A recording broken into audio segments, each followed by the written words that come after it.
우리가 어떤 메시지를 전한다고 할 때 메시지는 기본적으로 어떤 내용에 관한 것이죠. 어떤 내용에 관한 것인데 사실은 어떤 순서로 기록하느냐도 메시지가 돼요. 순서도.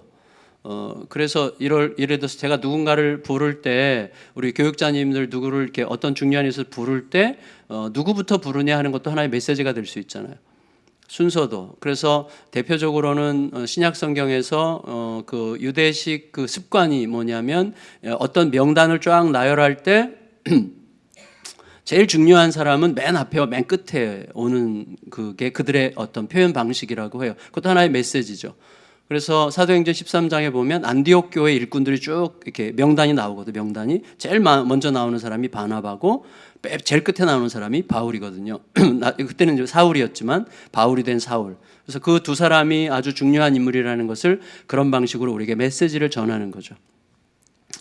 또 어떤 것도 메시지가 될 수 있을까요? 그 문장의 순서죠. 그래서 전체 구성을 왜 그렇게 했는지, 또 그 내용을 왜 하필 그 자리에 집어넣는지, 이런 것도 메시지죠. 예, 그래서 어떤 내용을 어떤 부분에 넣느냐도 우리에게 뭔가를 말하려고 하는 메시지인데, 왜 이 말씀을 드리는지 금방 아실 텐데, 원래 엊그제 목요일 본문에서 그 성경은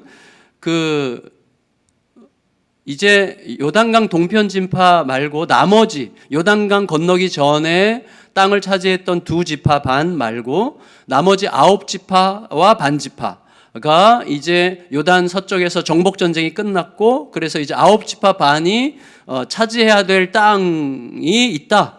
이걸 이제 그래서 그걸 쫙 목록을 여호수아가 이제 늙었고 막 이렇게 하면서 이제 그 목록을 쫙 얘기하셨단 말이에요. 그런데 그 목록을 얘기했으면 그 다음에 이야기가 되는 순서가 뭐냐면, 그러므로 이제 9지파 반에게는 이러이러한 방식으로 땅을 분배하면 된다라고 9지파 반에게 땅을 어떻게 분배할 것인지를 얘기하면 되는데, 갑자기 그 사이에 다른 내용이 들어왔어요. 그래서 앞에서 언급했던 내용이 다시 반복돼서 요단 건너기 전 땅을 차지한 두 지파 반, 르우벤 지파, 갓 지파, 므낫세 지파 중에 반, 이 두 지파 반이 차지한 땅을 이렇게 전체 통으로 해서 이 두 지파 반이 차지한 땅을 통으로 쭉 기록을 해요. 13장 초반에. 그러고 나서 바로 그 다음에 13장 14절에 뭐라고 그랬는가 하면 레위인 이야기를 해요. 그래서 레위인에게는 지파가 없다. 레위인에게는 그 분배되는 땅이 없다. 왜냐하면 백성들이 가지고 오는 재물, 성막에 가져오는 재물이 그들의 분깃, 그들의 기업, 그들이 받을 분배의 몫이다. 이렇게 얘기를 한 거거든요. 13장 14절에. 그리고 나서는 또다시 르우벤 지파와 갓 지파와 므낫세 반 지파가 할당받은 땅들을 이제 자세히 또 얘기해요. 자세히.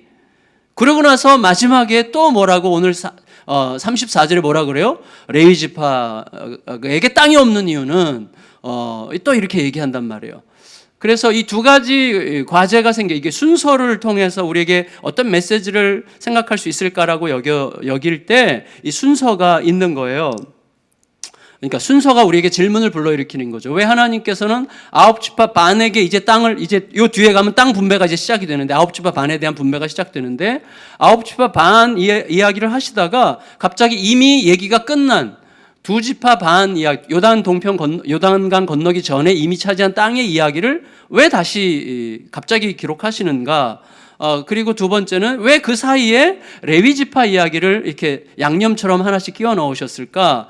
성경은 왜 이런 구성을 통하여 우리에게 어떤 메시지를 생각하게 하려고 하시는 건가를 생각하면서 본문을 한번 묵상해 볼 필요가 있었다는 생각이 들었어요.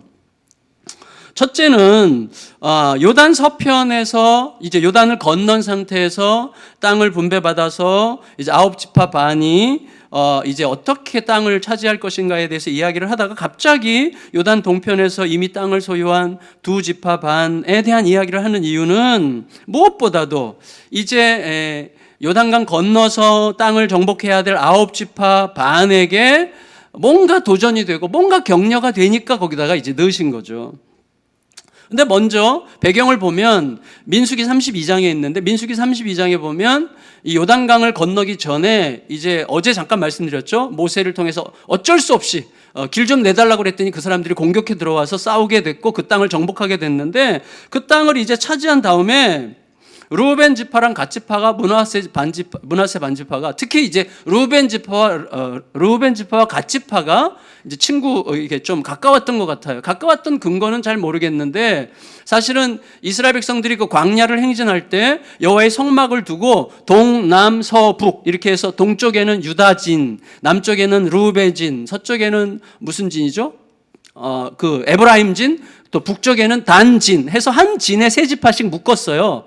그래서 근데 루벤을 대표로 한 루벤진에 속한 지파가 갓 지파예요. 그래서 아마 그렇게 해서 좀 친해졌을 가능성이 있는데 어쨌거나 루벤 지파와 갓 지파가 자기들을 볼 때 다른 지파보다 좀 더 가축이 많았던 것 같고 그다음에 요단강 건너기 전에 정복한 그 땅은 목초지가 많았어요. 그러니까 우리들이 여기에 딱 우리에게 맞겠다라고 생각해서 먼저 요청을 했단 말이에요.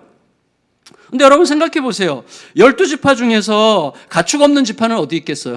그러니까 내가 볼 때는 내가 많은 거지만 다른 지파들도 다 가축이 있는데 또 그 목초지가 워낙 좋다면 생각 없다가도 누가 막 너무 좋다고 막 그러면 나도 괜히 부럽고 왠지 막 나도 갖고 싶은 마음이 들잖아요. 그러니까 루벤 지파와 갓 지파가 먼저 요구를 했어요. 그 땅을. 그런데다가 그들의 눈에 보기 좋은 땅이라면 다른 지파들 눈에도 보기 좋은 땅이 되지 않았겠어요? 그러니까 이게 사실은 상당한 갈등과 긴장을 불러일으키는, 왜냐하면 지금 요단강을 건너기도 전인데 자기들은 이 땅을 차지하겠다 그런 거예요. 우리는 여기 이 땅이 우리 땅이 되면 좋겠다. 우리는 여기 머물겠다. 이렇게 이제 얘기한 거란 말이죠. 그러니까 사실은 이게 자칫 잘못하면 다른 형제 지파들은 전혀 생각하지 않고 자기 목부터 챙기려고 하는 매우 이기적인 욕망으로 여겨질 가능성이 너무나 충분했던 거죠. 아니나 다를까 바로 그런 이유 때문에 모세가 대노하거든요. 모세가 엄청나게 화를 내요. 민수기 32장에 보면. 그래서 이 나쁜 놈들아, 제가 이제 오늘식으로 말하면 이 진짜 니네 진짜 나쁜 놈들이다 이렇게 얘기하거든요. 너희 어떻게 이렇게 이기적일 수 있냐? 아직 지금 본격적인 전쟁이 시작도 안 되고 요단강도 안 건넜는데 요단강 건너서 이제 본격적인 전쟁을 시작하기도 전에 너희가 이렇게 선택함으로써 다른 모든 지파들의 두 다리에서 힘을 다 뺄 생각이냐? 너희들이 전쟁을 망칠 생각이냐? 이 모든 여기까지 온 모든 그 시간들을 전부 다 내가 망치려고 하느냐? 무슨 모세가 막 노발대발해요. 근데 중요한 게 있어요. 그게 뭐냐면 놀랍게도 이 대지도자 모세가 그렇게 호통치는데도 굴하지 않아. 자, 이게 참 중요해요. 루벤 지파와 갓 지파가 굴하지 않고 아주 전혀 주눅들지 않고 자기들의 상황을 자세히 설명해요.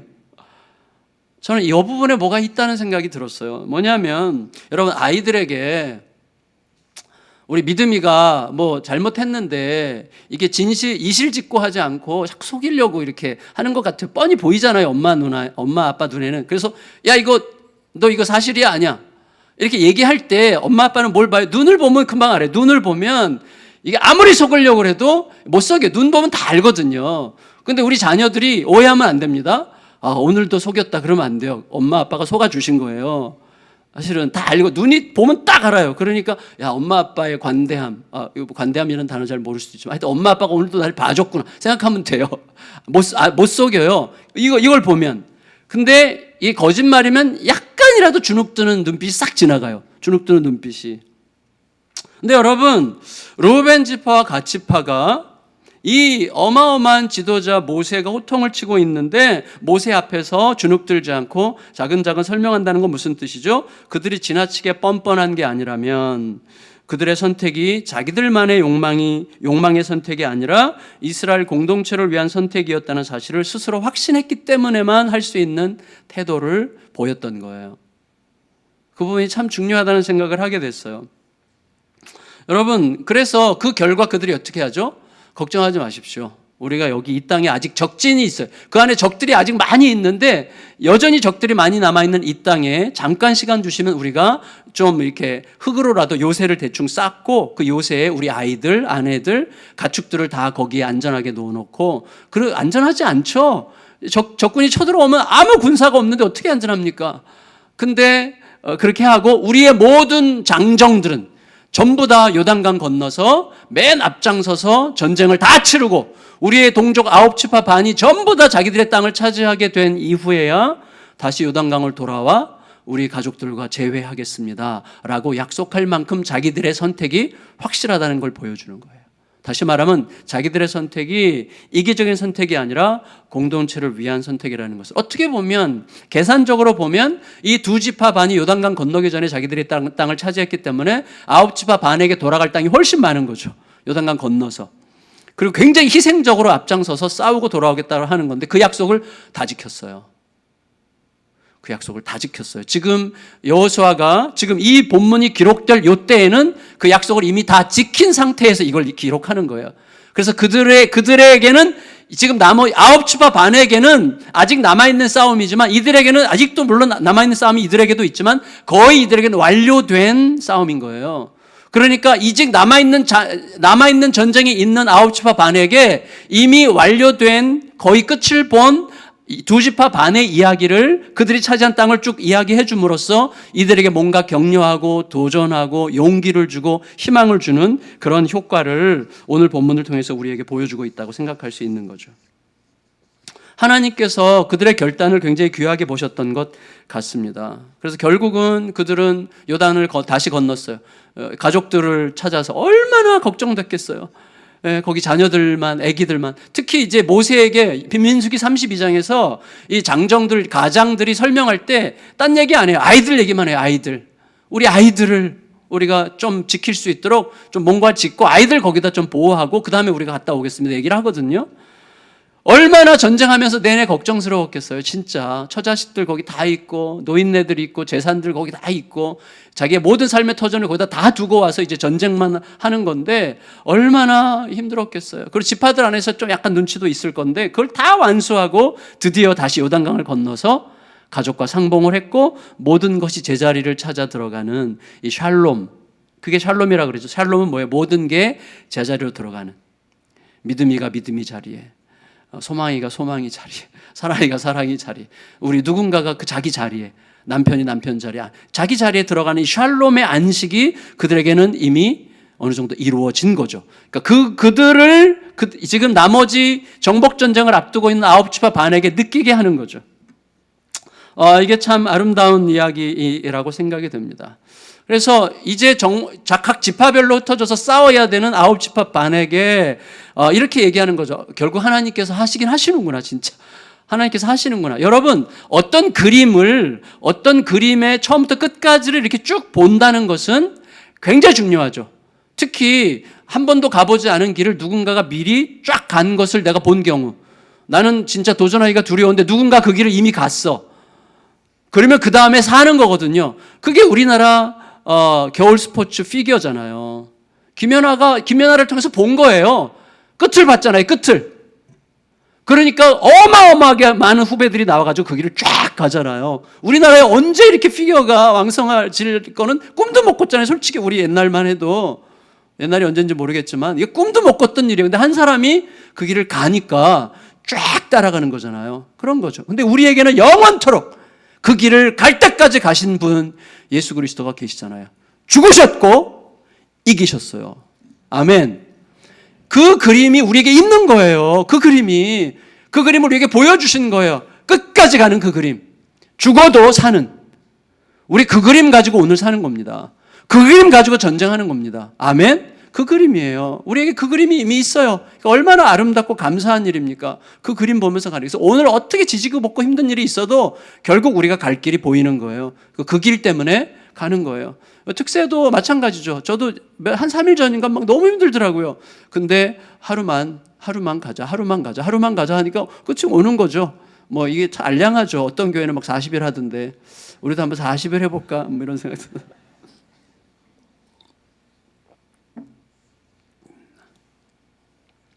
그래서 여러분, 누군가의 그 자기 희생적인 선택과 그 아름다운 끝은 공동체의 다른 사람들에게 말할 수 없이 큰 위로와 격려와 도전이 되죠. 용기를 주는 거죠.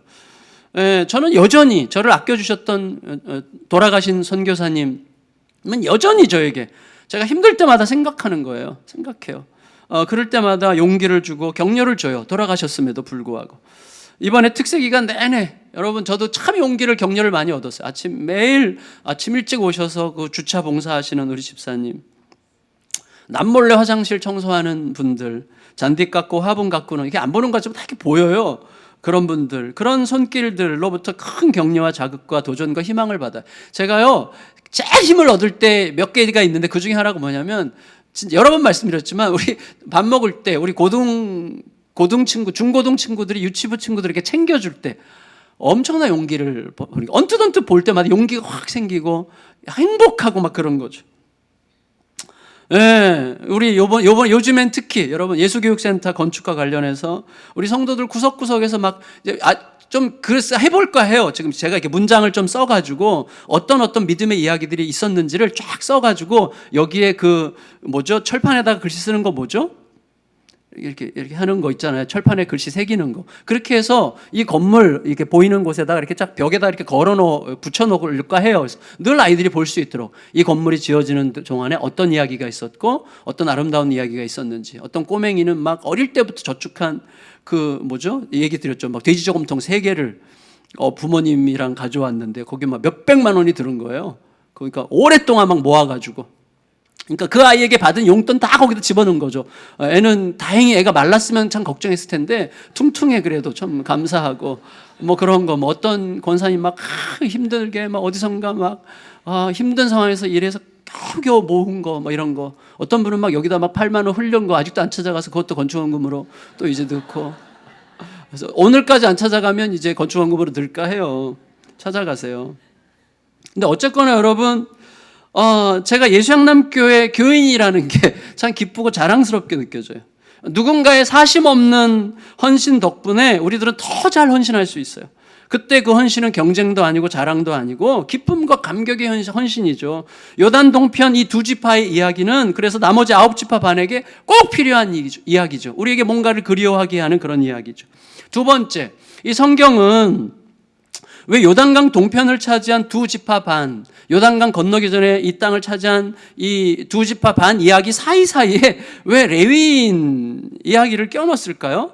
아까 14절에서는 레위인들에게 그들에게 돌아갈 땅의 몫이 없는 이유는 이스라엘 백성들이 가지고 오는 재물, 하나님께 예배드리려고 나오는 재물이 그들의 몫이 될 것이기 때문이라고 이야기한 반면에 마지막 33절에서는 뭐라 그랬어요? 하나님 여호와 하나님 자신이 친히 레위 지파에게 배당되는 몫이기 때문이라고 설명하셨어요. 너무너무 의미심장한 내용이죠. 자, 그러면 이 말씀을 어떤 방식으로 우리가 읽는 게 중요할까요? 일단 우리가 알아야 돼요. 레위 지파와 다른 지파와의 관계를 우리가 차별적인 구별로 읽으면 안 된다고 생각합니다. 차별적인 구별로 읽으면 안 되고 대표성이라는 측면에서 읽어야 돼요. 만일에 여러분 이게 차별성이라면 레위 지파는 평생 나머지 지파와 다르잖아요. 그럼 이들이 먹는 음식은 맨날 뭐예요? 그들이 갖다 주는 고기. 고기도 좋지만 고기만 먹고 그 다음에 가끔씩 가져온 소재물, 곡식가루, 그거 외에는 없어요. 제 백성들이 가져오는 재물에서 먹을 수 있는 게 고기 아니면 양, 소, 곡식가루, 이게 전부예요. 상당한 영양 불균형 증세에 시달릴 가능성이 있어요. 근데 사실은 성경은 나중에 레위 지파가 이렇게 조그맣게 농사 지을 수 있는 채소 같은 거 가꿀 수 있는 땅이 있거든요, 레위인들에게. 그러니까 이거는 완전한 차별이 아니라 대표성을 얘기하는 거예요. 만일에 여러분 생각해 보세요. 레위 지파가 그들에게 돌아갈 땅의 몫이 없는 이유가 하나님 자신이 그들의 기업이 되기 때문이라는 말을 사실로 우리가 그냥 문자적으로 받아들인다면 이미 땅을 분배받은 다른 지파들은 하나님을 자기들의 몫으로 가질 수 없다는 뜻입니까?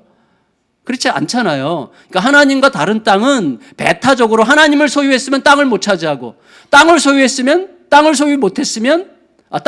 하나님 못 차지하고, 그런 배타적인 어떤 몫이 아니잖아요. 하나의 의미고 상징이란 말이죠. 그러니까 레위인들은 이스라엘 백성들이 가야 될 어떤 길에 대한 그림을, 상징을 미리 보여주는 거죠. 일단 레위인들은 이스라엘과 신분적으로가 아니라 역할상 구분된 존재들이죠. 더 나아가서 그들은 이스라엘이 궁극적으로 따라야 되는 정신을 대신한 자들이라는 사실을 인식하는 게 중요하다고 생각이 됩니다. 다시 말하면 어떤 면에서는 이스라엘이 자기들이 하나님과 어떤 관계 속에 있어야 하는지를 알아가는 거울로서의 레위인이었던 거죠. 이스라엘 백성 전체가 결국 우리가 가야 될 어떤 길에 대해서 생각할 수 있도록 거울의 역할로 거기 있는 거죠. 그러니까 레위인이 그만큼 모범적이었기 때문이 아니에요. 하나님이 레위인에게 그런 역할을 주셨기 때문이죠. 그런 거죠. 레위인의 훌륭함의 문제가 아니에요. 하나님이 그냥 그 역할을 주신 거예요. 근데 우리가 살펴봤던 14절 말씀에 따르면 레위인들은 그들의 생계를 백성들의 재물에 의지하는 거죠. 그렇죠. 자, 의지하게 하셨어요. 저는 이게 참 중요한 포인트 같아요. 우리는요, 지난번에 우리 김한효 목사님 그런 말씀 했잖아요. 우리는 내가 힘이 없어서 누군가에게 의지해야만 하는 것에 대해서 힘들어하는 존재들이잖아요. 근데 사실은 우리는 의지하지 않고는 살 수 없는 존재들이잖아요. 그렇죠. 그러니까 그걸 내가 인식하는 게 참 중요하다고 생각이 돼요. 그러니까 나 너 없어도 다 할 수 있어. 이거는 굉장히 무례하지만 또 굉장히 무서운 이야기거든요. 우리는 의지하는 자로 부름받아요. 의지해서 살아가는 자들이죠. 그런데 레위인들이 일단 이스라엘 백성들이 가져오는 재물에 의지해서 생계를 끌어가도록 하나님께서 허락하셨다라고 하는 것을 자칫 잘못 이해하면 이제 이게 사실 역사적으로 그렇게 돼버렸어요. 근데 이거를 잘못 이해하면, 그러니까 이 레위인들은 백성들이 가져오는 재물에 의지해서 살아가도록 하신 것을 잘못 이해하면 결국은 레위인들 중에는 하나님이 아니라 백성들에게 잘 보이려고 하거나, 목사들이 성도들을 사랑해야 되지만 성도들에게 잘 보이려고 막 이렇게 할 필요는 없잖아요. 그러니까 마치 내 생계가 성도들에게 달려있는 것처럼 그럴 필요 없거든요. 하나님이 아니라 오히려 백성들에게 더 잘 보이려고 하는 오류에 빠질 수 있고, 이게 역사적으로 늘 있었던 거고, 또 하나는 하나님의 통치를 받기보다 백성들을 효과적으로 잘 통제해서 백성들이 나에게 잘하도록 조종하게 되겠죠. 그게 기독교 교회의 역사였어요. 그러니까 이게 참 슬픈 거죠. 그러니까 불행하게도 기독교 역사는 스스로를 이렇게 구별된 레위인이라고 생각하는 성직자들을 통해서 그런 길을 걸어오게 됐는데, 그래서 이게 뭐 성경 기록이 끝난 다음에서의 이야기가 아니에요. 아모스서에 보면요, 아모스서가 싸우는 대상이 바로 이런 레위인들이에요. 제사장들과 맞서 싸웁니다. 왜? 그들이 하나님과 백성들 사이에서 백성들을 우롱하고 백성들에게 알랑방구 끼고 또 백성들을 잘 이렇게 매니플레이션해서 잘 이렇게 백성들의 마음을 조종해가지고 모두 자기 이익을 챙기거든요. 그들과 맞서 싸우는 게 아모스예요. 그러니까 이게 사실은 역사적으로 하여튼 성경 안에서부터 시작되는 거예요. 이게 굉장히 무서운 현상이죠. 근데 여러분 생각해 보세요. 자, 이제 찬찬히 정리해 가겠는데, 백성들이 가져오는 것은 일반 음식물이 아니잖아요.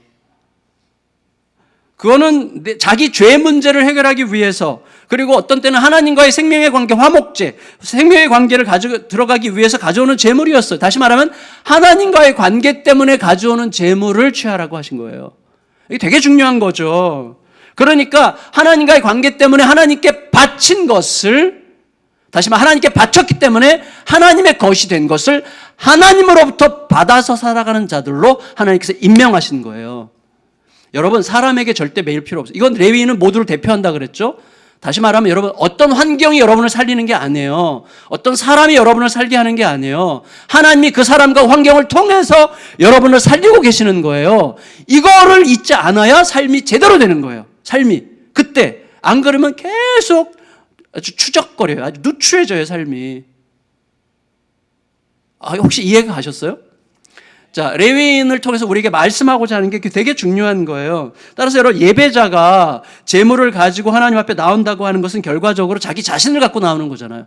사실 자기가 재물로 바쳐줘야 되는데 자기가 죽을 수는 없으니까 자기 대신 죽어야 될 재물을 가지고 나오는 거잖아요. 그러니까 자기를 바치는 거죠. 그러니까 하나님은 그들의 재물을 통해서 그들의 생명을 받으시는 거예요. 근데 그거를 레위인에게 주어서 레위인들이 이스라엘 백성들과 생명으로 엮어지게 하시는 거예요. 결국은 그런 거죠.